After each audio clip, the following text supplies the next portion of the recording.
Assalamualaikum warahmatullahi taala wabarakatuh. Mohon maaf beribu-ribu maaf pada penggemar TikTok seluruh Indonesia dari Sabang sampai Merauke. Ini saya postingkan lagi diri saya, tidak ada lain dan tak bukan hanya itu terus. Saya postingkan lagi diri saya hari ini hari Rabu tanggal 12 Maret 2020. Tidak ada lain dan tak bukan hanya itu terus mengenai laporan saya masalah kepala desa saya korupsi, merampok uang negara miliaran, Jaminannya dari saya, kalau saya tidak bisa buktikan 100% korupsi, saya siap ditembak mati, itu saja.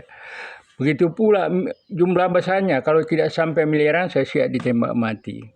Jadi yang menonton postingan saya ini, saya mengharap, sangat-sangat mengharap bantuannya agar dipiralkan sebanyak-banyaknya dan sampai ke Bapak Presiden. Karena menurut saya laporan saya ini tanpa bantuan Bapak Presiden bisa-bisa tidak akan selesai. Ini sangat-sangat berbahaya negara ini, hanya kepala desa saja sangat kebal hukum.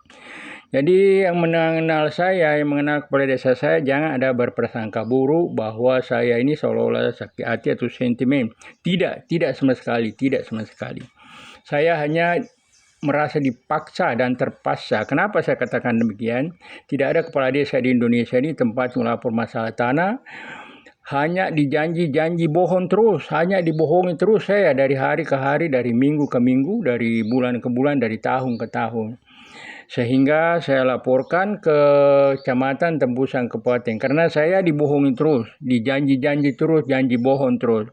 Saya tingkatkan di kecamatan tembusan ke Kapolres, Kapolsek, kabupaten. Itulah dia merasa angkuh, merasa sombong, merasa pemberani. Karena dia terlalu banyak uang negara dia kuasai, terlalu banyak uang rakyat dia rampok, uang negara dia rampok, sehingga menyuruh masanya mau membunuh saya tanpa sebab, Yang datang ke rumah saya ada kurang lebih 50 orang, bisa-bisa mencapai 60 orang lebih.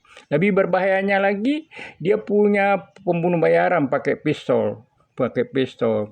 Jadi saya laporkan di Kapolsek, ternyata tidak mempan 1 malam apa 2 malam.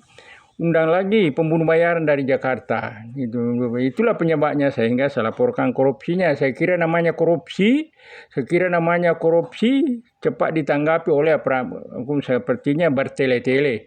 Mungkin karena saya ini rakyat kecil, rakyat biasa, dianggap saja bagaikan rumput, dibuat seperti bola kaki. Jadi menurut saya ini negara ini sangat-sangat berbahaya karena namanya keadilan itu tidak berlaku adil. Itulah saya temui sekarang, dan saya berani mempostingkan diri saya ini karena kendala saya. Pertama, saya tidak sama lagi dulu, masih kuat naik motor. Kalau sekarang sudah masalah fisik, masalah mata, terutama sekali masalah ekonomi. Jadi makanya saya main TikTok saja, Facebook saja, supaya menonton, saya memohon dengan sangat agar dibantu pirakan. Kalau kita sama-sama memang tidak suka namanya kepala desa perampok uang negara, namanya kepala desa perampokan rakyat. Saya jamin 100% korupsi, dan korupsinya miliaran. Kalau saya tidak bisa buktikan, saya siap ditembak mati. Jadi saya postingkan diri saya, mungkin ada merasa bosan, mohon maaf.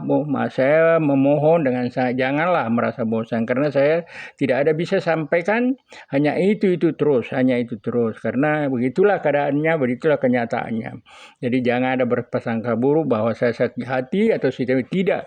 100% korupsi. Kalau saya tidak bisa buktikan korupsinya, apalagi miliaran, saya siap ditembak mati. Itulah jaminannya dari saya, karena saya rakyat biasa, saya buta hukum, tidak tahu pasal berapa. Jadi mohon dibantu pilakan sebanyak-banyaknya agar sampai ke Bapak Presiden. Laporan saya ini sampai saya berani mengatakan namanya keadilan tidak berlaku adil. Laporan saya sudah berjalan 10 tahun 3 bulan sekarang. Saya mungkin karena rakyat kecil dianggap bagaikan sampah, dibuat seperti bola kaki, ditendang ke sana kemari.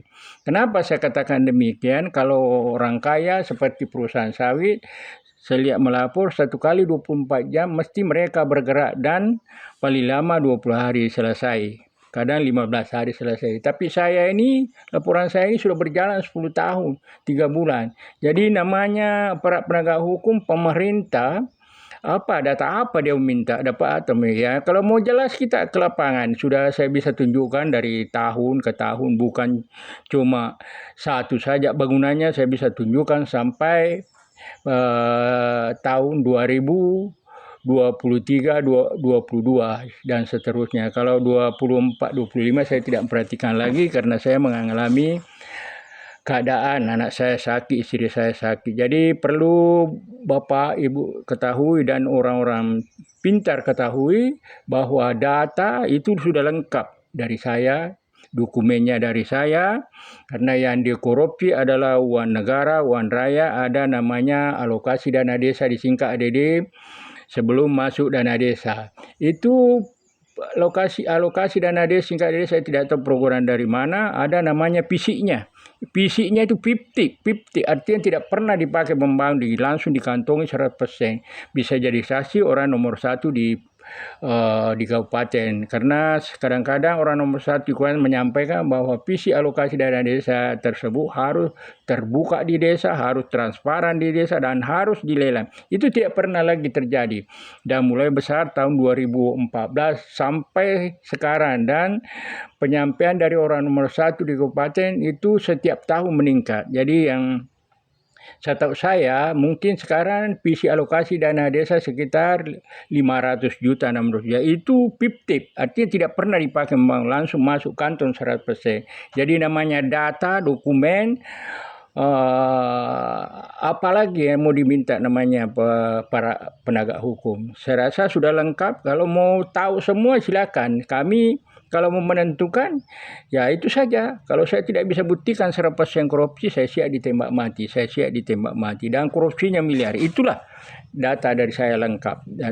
Kalau mau bilang ini kontraktornya ini, ya mungkin bisa saya tunjukkan 1-2. Kalau semuanya ya kan kita ini rakyat kecil. Jadi harapan saya kepada pengamati seluruh Indonesia menonton postingan saya ini, saya memohon dengan sangat agar dibantu pihakkan sebanyak-banyak. Kalau memang benar-benar korupsi mau diberantas, kalau memang benar-benar korupsi mau diberantas, mohon Pak Presiden, mohon Pak Prabowo, mohon Pak Presiden, kalau memang benar-benar korupsi mau diberantas, diperintahkan Kapolri, Jaksa Agung, KPK datang mengaudit kepala desa saya ini, kepala desa Harimau Bakuto, Sadu, Tanjak Timur, Jambi. Korupsinya miliaran, Pak Presiden, korupsinya miliaran. Kalau saya tidak bisa buktikan 100% korupsi, jaminannya dari saya siap ditembak mati. Saya siap ditembak mati. Mohon Pak Presiden, mohon Pak Prabowo, kalau memang benar-benar korupsi mau diberantas. Mohon Pak Presiden, mohon Pak Prabowo, kalau memang benar-benar korupsi mau diberantas. Assalamualaikum warahmatullahi taala wabarakatuh.